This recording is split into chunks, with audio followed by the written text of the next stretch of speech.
ওই দেখ, ওই দেখ, রবিউল আর তোফায়েল স্যার যাচ্ছে, ওরা মন্ত্রণালয় ঘুরে ঘুরে বদলি বন্ধ করেছে, আবার এখন শুনতেছি মামলাও করেছে। তাই নাকি? শুনে ভালো লাগলো। হ্যাঁ, এরা সাহসী।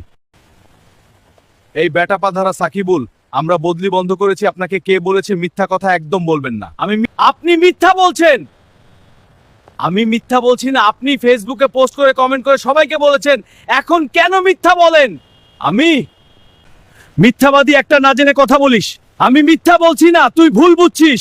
চুপ কর, তোর কোনো প্রমাণ নেই। প্রমাণ লাগবে না, সত্যি বলছি। ওকে শিক্ষা দিব আজ, দেখে শিক্ষা দে। আচ্ছা,